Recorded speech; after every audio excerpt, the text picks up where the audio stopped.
সন্দেশখালীর বাঘ শাহজাহানের পর এবার চোপড়ার বাঘ তাজমুলকে পেয়েছে বঙ্গবাসী। চোপড়ায় মহিলা নির্যাতনের ঘটনা ঘটেছিল 28শে জুন, কিন্তু এই ঘটনার ভিডিও সামাজিক মাধ্যমে ভাইরাল হয়েছে 30শে জুন রবিবার। প্রশ্ন উঠেছে, দুদিন ধরে এত বড় ঘটনা কার নির্দেশে চাপা ছিল, কার ভয়ে এই কথা প্রকাশ্যে আসেনি। ইতিমধ্যে এই প্রশ্ন এখন সকলের মুখে। যদিও মূল অপরাধী জেসিবি তাজমুলকে গ্রেফতার করেছে পুলিশ। সোমবার আদালতে তোলা হলে বিচারক 5 দিনের পুলিশি হেফাজতের নির্দেশ দিয়েছেন। তার বিরুদ্ধে 12টি মামলা রয়েছে বলে জানিয়েছেন এই কেসের সরকারি আইনজীবী সঞ্জয় ভাওয়াল। ঘটনায় চোপড়ার তৃণমূল বিধায়ক হামিদুর রহমানের ব্যাখ্যা আরও ভয়ানক ছিল। তিনি বলেছিলেন, মুসলিম রাষ্ট্রের সামাজিক আচার বিচার হয়েই থাকে, সমাজকে খারাপ করছিল, তাই গ্রামে সালিশি বসানো হয়েছিল, তাই শাসন করতে গিয়েছিল, কিন্তু যেটা করেছে একটু বেশি বেশি করে দিয়েছে, তার জন্য আমরাও দুঃখিত। আর এই বিতর্কিত মন্তব্য করায় বিধায়ক হামিদুল রহমানকে লোক দেখানো শোকজ করল তৃণমূল। চোপড়ার ঘটনায় অভিযুক্তের চরম শাস্তির দাবি তুললেন বারাসাতের তৃণমূল বিধায়ক চিরঞ্জিত চক্রবর্তী। অপরাধীদের পোকার মতো মারা উচিত, মন্তব্য চিরঞ্জিতের। চোপড়া থেকে বিশ্বজিৎ নস্করের রিপোর্ট, RGN নিউজ। আচ্ছা এটা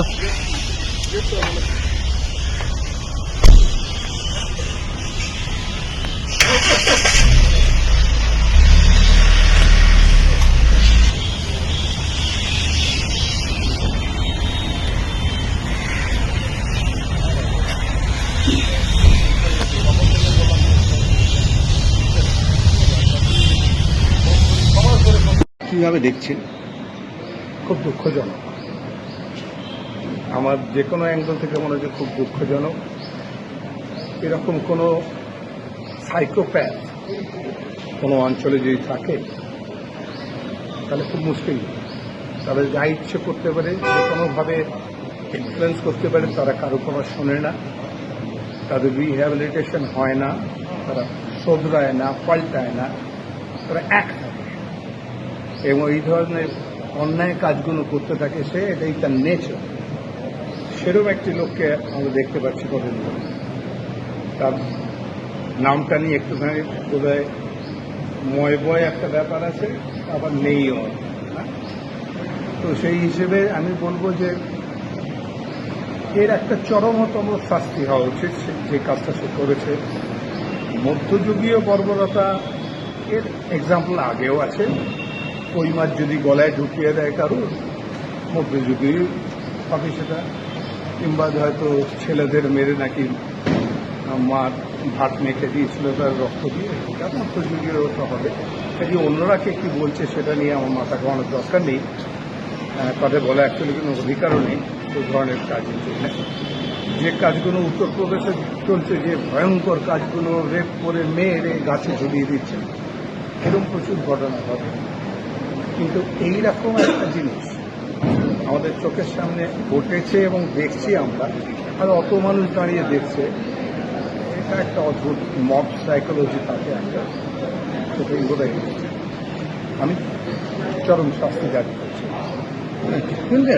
ভাইরাল ভিডিও হয়েছে, কোনটা ভাইরাল ভিডিও হয়েছে সেটা যদি মেনশন করে বললে ভালো হতো। একটা ভিডিও দেখাচ্ছি, একজন লোক একজন মহিলা পুলিশকে বেদম দেখেন, আপনারা তো মহিলাটা তো কমপ্লেন করেনি, কিন্তু আপনারা বেশি বেশি খুঁজাই খুঁজাই বেড়াচ্ছেন।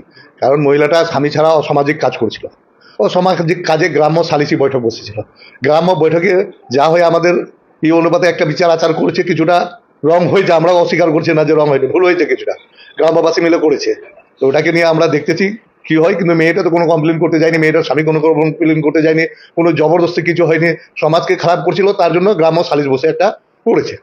তো এটা যেটা করেছে এটা একটু বেশি বেশি করে দিয়েছে। এটা নিয়ে আমরাও খুব দুঃখিত। এটা নিয়ে আমরাও যে দিক দিয়ে হয় আর আগামীতে যা থেকে না হয় এই ধরনের আমরাও চেষ্টা করছি। জেসিপি কেন, আমাদের তো চপড়া জানে না 1 লক্ষ লিড দিয়েছি, সম্পূর্ণ চপড়াটাই আমাদের দলের, কোনো পদে নেই। আরে এটা তো অন্যায়, আমরা সবাই বলছি রে ভাই। আর অন্যায় তো মেয়েটাও করেছে না, নিজের স্বামী নিজের ছেলে মেয়ে বাদ দিয়ে ও দুশ্চরিত্রবান হয়েছে। এখন তো একটা আমাদের মুসলিম কাস্টের সামাজিক আচার বিচার হয়ে থাকে, কিন্তু বিচারটা যেইভাবে হওয়ার কথা ছিল তা না হয়ে বিচারটা বেশি বেশি হয়ে গেছে। এটা নিয়ে আমরাও ওখানকার গ্রামবাসীকে বকাবকি করছি, বা আইনি যা ব্যবস্থা হয় সেটা করবে। আমাদের দলের কোনো মেম্বার হলে, কোনো প্রধান হলে আমরা ব্যবস্থা সঙ্গে সঙ্গে নিতাম।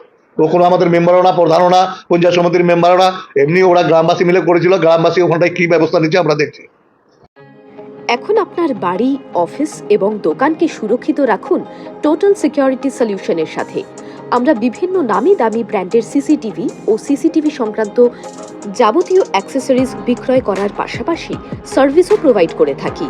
টোটাল সিকিউরিটি সলিউশন একটি নির্ভরযোগ্য প্রতিষ্ঠান যা 24/7 সার্ভিস প্রোভাইড করে থাকে। তাছাড়া এই প্রতিষ্ঠান দীর্ঘদিন ধরে যত্ন সহকারে দোকান, বাড়ি, কারখানা, স্কুল, নার্সিংহোম, হোটেল, রেস্টুরেন্ট, শোরুমগুলিতে পরিষেবা দিয়ে চলেছে। আমাদের এখানে প্রশিক্ষণপ্রাপ্ত টেকনিশিয়ান দ্বারা কাজ করানো হয়। আমাদের ঠিকানা গার্ডেন রিচ, মেটিয়া ব্রুজ, কলকাতা 700024। বিশদে জানতে যোগাযোগ করুন 7003047447। লাইক, শেয়ার, ফলো করুন আমাদের ফেসবুক পেজ আরজিএম নিউজ ও ফলো করুন ইনস্টাগ্রাম, ফলো করুন আমাদের আরজিএম নিউজ। সঙ্গে থাকতে দেখতে থাকুন আরজিএম নিউজ, আপনার এলাকার খবর সবার আগে।